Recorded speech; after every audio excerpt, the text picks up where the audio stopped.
औरत ने जन्म दिया मर्दों को, मर्दों ने उसे बाजार दिया। जब जी चाहा मसला कुचला, जब जी चाहा धुटकार दिया। औरत ने जन्म दिया मर्दों को। मदद चाहती है ये हवा की बेटी, यशोदा की हमजिन्स राधा की बेटी। मदद चाहती है ये हवा की बेटी, यशोदा की हमजिन्स राधा की बेटी। पैगंबर की उम्मत जुलेखा की बेटी, जिन्हें नाज है हिंद पर वो कहाँ है, कहाँ है, कहाँ है, कहाँ है।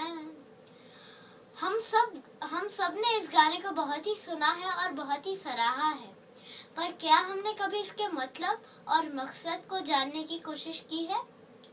गुरुदत्त जी ने इस गाने को उस जमाने में उन लाचार स्त्रियों पर फिल्माया था कि जिन्हें जीने के लिए अपनी किस्मत पे सौदे करने पड़ते थे।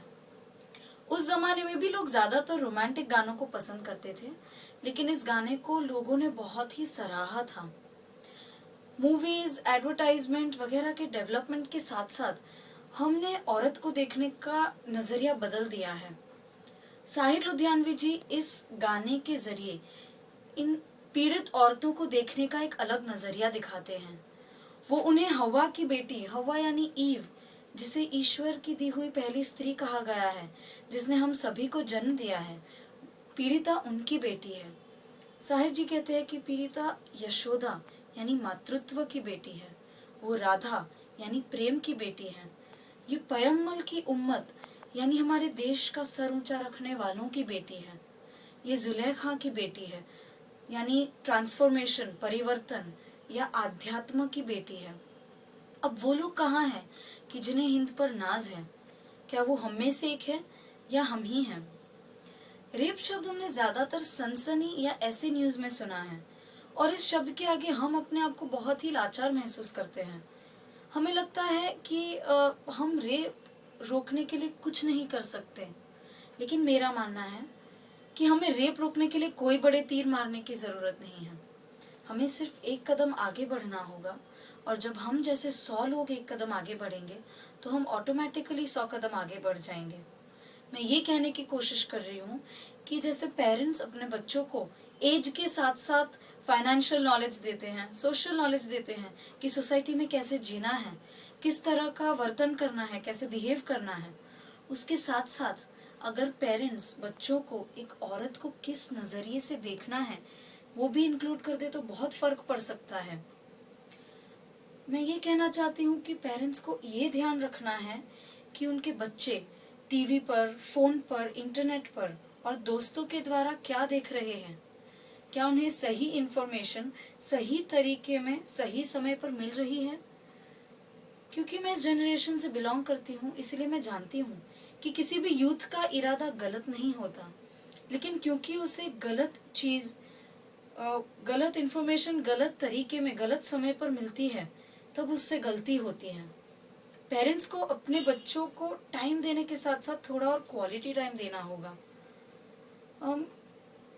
हम उसी समाज में रहते हैं जिसमें सीता माँ पर भी शक किया जाता है। रावण खुद महाज्ञानी थे, लेकिन उनकी दुर्मति से उनकी दुर्गति हुई। आदमी को अपनी सोच में औरत की क्षितिज ऊपर करनी होगी। मैं ये कहना चाहती हूँ, बहुत सी स्त्री ऐसी होती है कि जिनके साथ वायलेंस घर पे होता है और ये बात पुलिस तक भी नहीं पहुंच पाती। और ज्यादातर पीड़िताएं अपनी पहचान क्यों छुपाती है? क्योंकि शायद उसे ये डर होता है कि हादसे के बाद हम उसे अपनी बहन या अपनी बहू के रूप में नहीं अपनाना चाहते।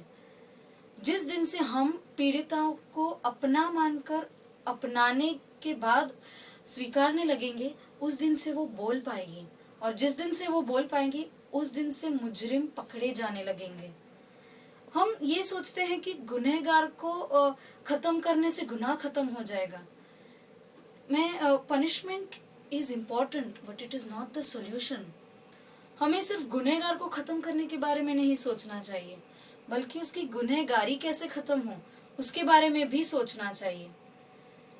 हिंद पर नाज करने वाले व्यक्तियों को हमें ही और हमें से ही जगाना होगा। क्या आप मेरे साथ हैं?